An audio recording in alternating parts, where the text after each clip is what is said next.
सुप्रभात छात्रों, मैं आपका हिंदी अध्यापक पुष्पेंद्र सर। पिछले लेक्चर में आपने कबीरदास जी द्वारा रचित साख्या और शब्द को पढ़ा। आज उसी क्रम में आगे बढ़ते हुए उसकी एक्सरसाइज को अभ्यास को हम पूरा करेंगे। साख्या और शब्द कबीरदास जी की महत्वपूर्ण रचना है।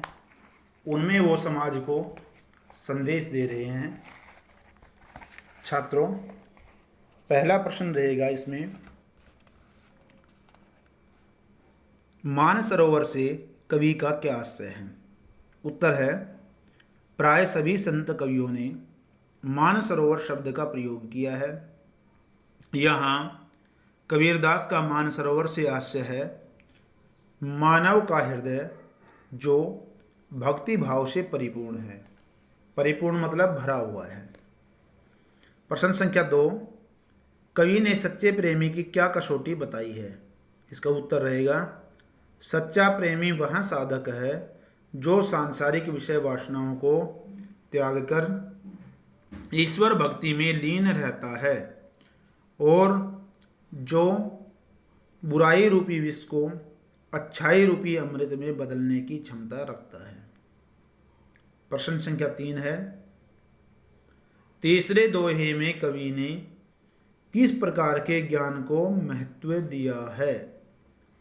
उत्तर रहेगा इसका, तीसरे दोहे में कबीरदास ने इस प्रकार के ज्ञान को महत्वपूर्ण माना है जो हाथी के समान समर्थ और शक्तिशाली है। जिस प्रकार हाथी भौंकते हुए कुत्तों की परवाह न करके निरंतर आगे बढ़ता रहता है, उसी प्रकार ज्ञान प्राप्त व्यक्ति भी सांसारिक बाधाओं की परवाह नहीं करता और ईश्वर प्राप्ति की ओर निरंतर अग्रसर रहता है।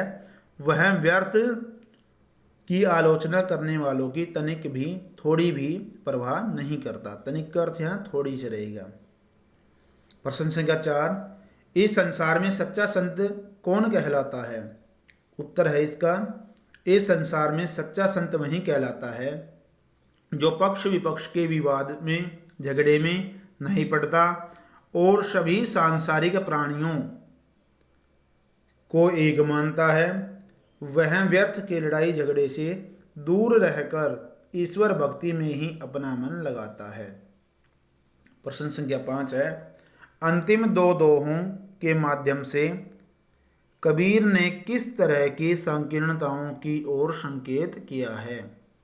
उत्तर देखिए, अंतिम दो दोहों में कबीरदास जी कहते हैं कि सच्चे तथा पावन मन से ईश्वर को प्राप्त किया जा सकता है। बाह्य आडंबर से नहीं, भारी दिखाव से नहीं। हिंदू काशी से जुड़कर तथा मुसलमान काबा से जुड़कर ईश्वर को पाना चाहते हैं।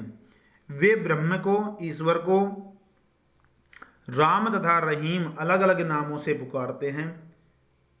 वे यह भूल जाते हैं कि ब्रह्म तो एक ही है, कि ईश्वर तो एक ही है।